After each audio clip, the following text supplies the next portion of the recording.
জন্যই তো আল্লাহর রসুল কারো মাঝে উঠতে চান নাই। আল্লাহর মাঝে, আল্লাহর রসুল এই সমস্ত মানুষের মাঝে উঠতে চেয়েছেন যারা সাধারণ মানুষ, মধ্যবিত্ত যাদেরকে বলা হয়, গরিব যাদেরকে বলা হয়, কোনো মতে জীবনটা চলতেছে, মন চাইলেও একটা ভালো কাপড় পরার সুযোগ নাই, মন চাইলেও একটা ভালো খাওয়ার সুযোগ নাই, মন চাইলেও একটা উচ্চ বিলাসী বাড়ি বানানোর সুযোগ নাই, মন চাইলেও একটা দামি সওয়ারি ব্যবহার করার সুযোগ নাই। দুনিয়া নিয়ে দুনিয়াতে কোনো মতে জীবনটা কাটতেছে। আল্লাহ রসুল তো এদের মাঝে উঠতে চেয়েছে,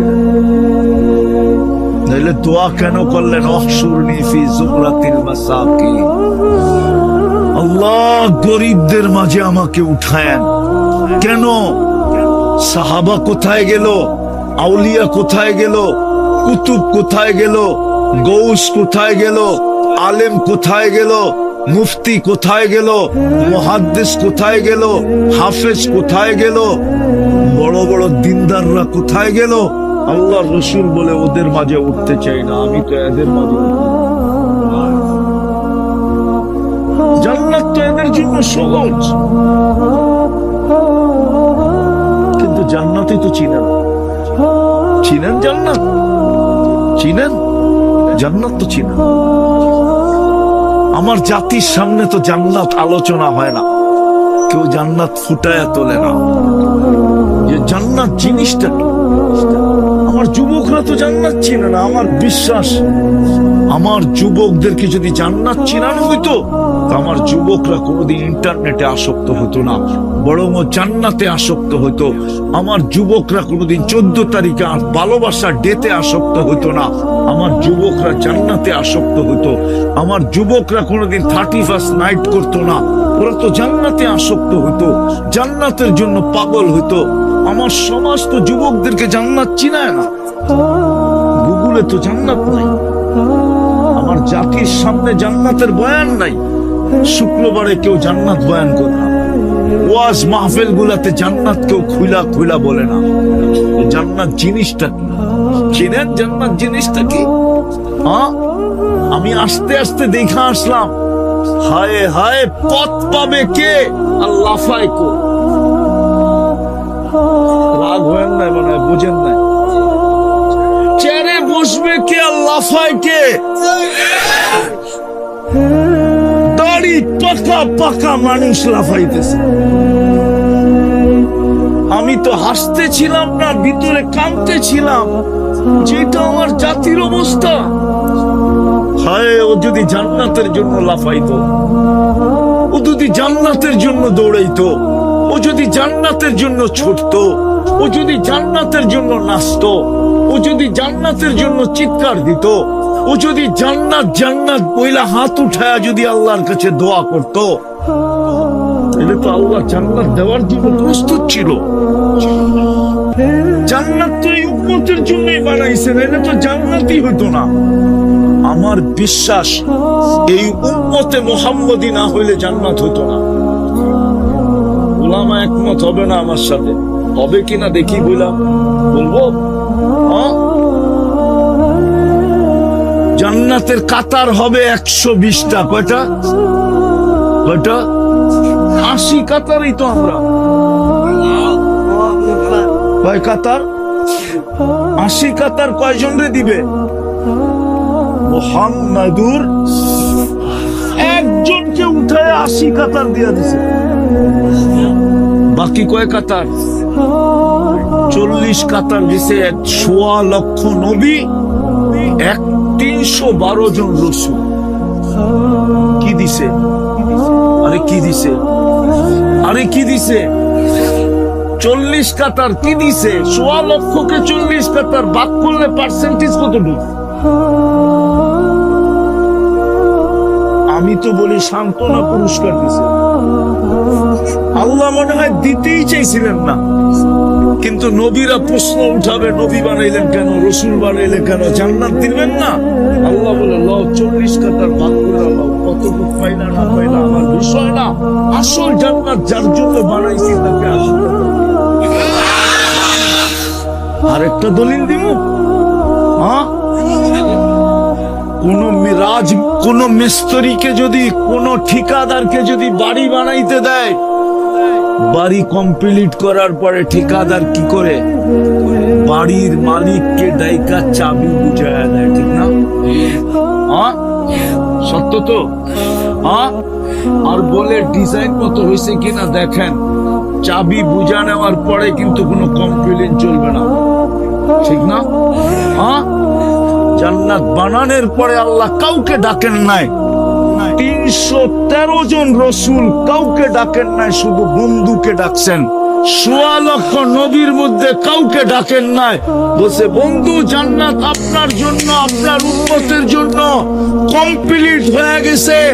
নিজে চোখে দেখা ওকে কইরা দেন, চাবি বুঝা নেন, পরে কমপ্লেন করলে কিন্তু চলবে না। শুধু আমাদের নবীজিকে নিয়ে দেখা দিয়েছেন। এইটাই তো প্রমাণ করে জান্নাত আমাদের জন্য। আর কি প্রমাণ দিব? জি উলামা, প্রমাণ যথেষ্ট হয় না, যুক্তিতে মিলে না। না মনে হয় অনেকের চেহারায় দেখা যায় যে যুক্তিতে মিলে না। নাইলে ওনাকে নিলেন না কেন? আর কাউকে নিলেন না কেন? আরো তো 3 জন কিতাবদারি রসুল আছে, আরো তো 4 জন প্রথম সারির রসুল ছিলেন, আরো তো 312 জন রসুল ছিলেন। রসুল তো 313 জন, 313 জন রসুল। এই জন্য বদরিও 313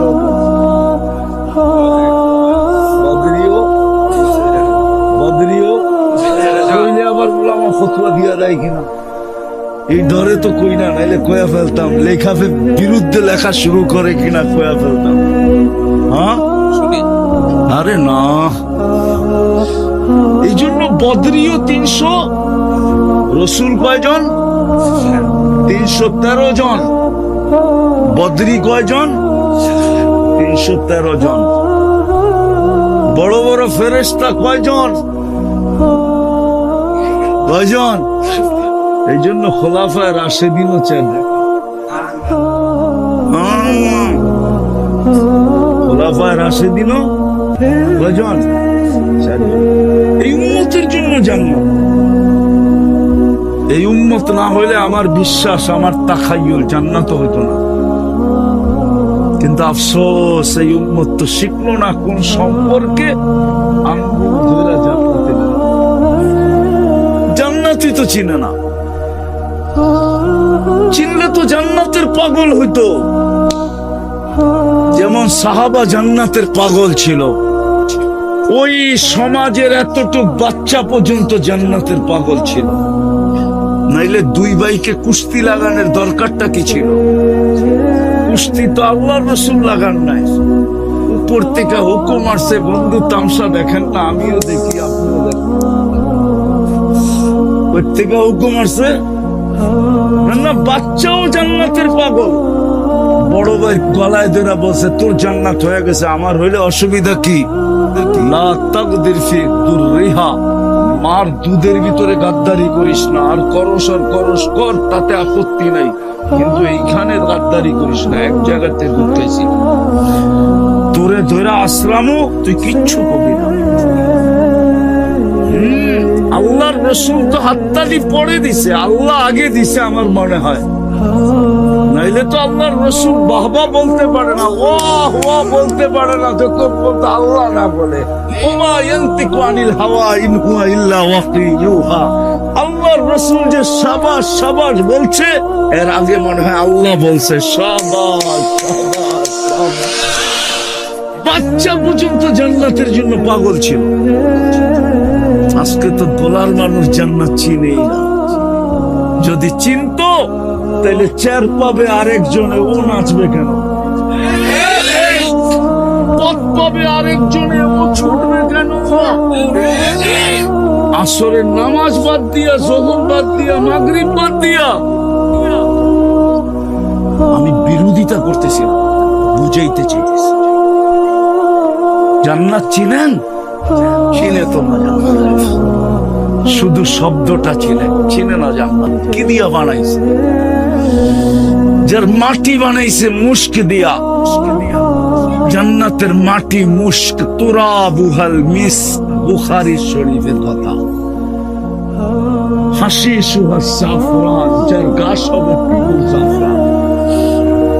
সবচেয়ে ছোট বাড়ি এই দুনিয়ার 10 গুণ সমান।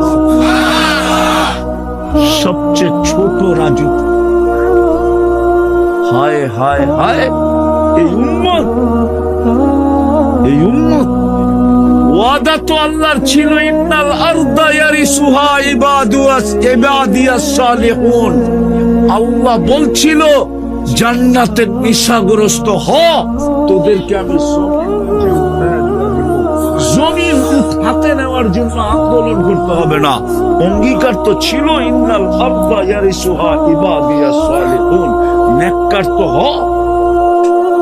আমি ওই ব্যক্তিকে চিনি, আমি দুঃখে বলতেছি, যদিও আমার কথা বলার অনুমতি নাই।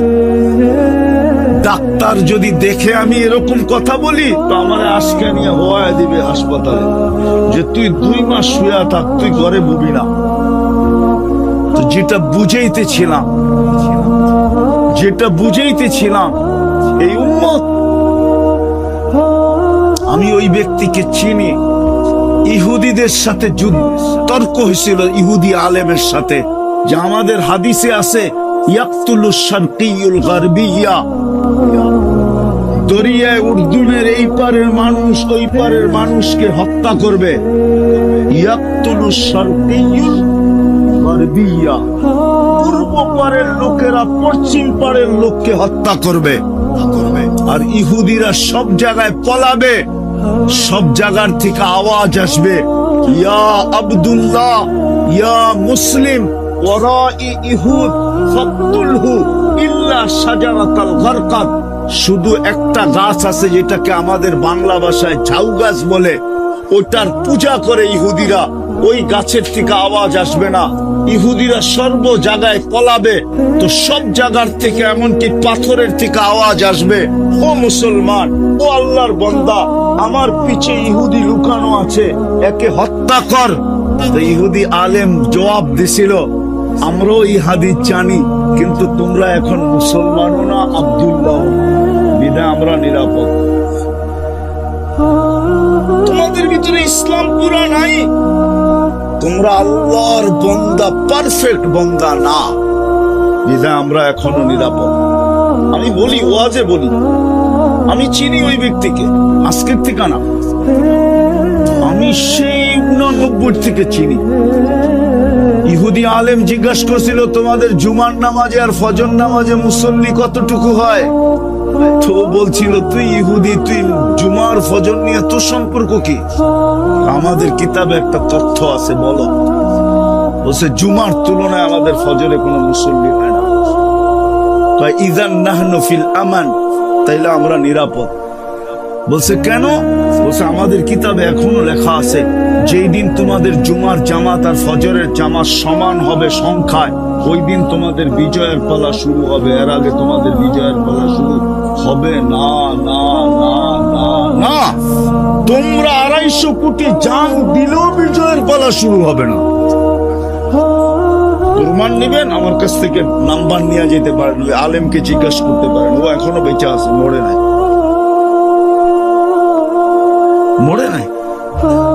আমি 2008-এ গেছি ফিলিস্তিনে, 10-এ, আজ থেকে 15 বছর আগে। ওই আলেমের সাথে আমি সময় লাগাইছি সর্বপ্রথম 89-তে দুবাইতে। ওই সময় ও আমাকে এই তথ্য দিছে। তো যেটা বুঝাইতেছিলাম, যে সম্পর্ক আমাদেরকে আঙ্গুলে ধইরা জান্নাতে নিয়ে যাবে, ওই সম্পর্ক আমরা চিনি। ওই সম্পর্ক আমরা চিনি না, যেই সম্পর্ক আমাদেরকে জান্নাতে নিয়ে যাবে আঙ্গুল ধইরা। জান্নাতি তো চিনি না, যার মাটি মুস, যার ঘাস হবে জাফরান, সবচেয়ে ছোট বাড়ি হবে এই দুনিয়ার 10 গুণ সমান। আমি বাড়ি বললাম, কোরআন বাড়ি বলে নাই। কোরআন বলে মুলকান কাবীরা, তোকে বড় রাজত্ব দিব। 2 থানার রাজত্ব আর কি রাজত্ব? এক থানার রাজত্ব আর কি রাজত্ব, বাংলাদেশ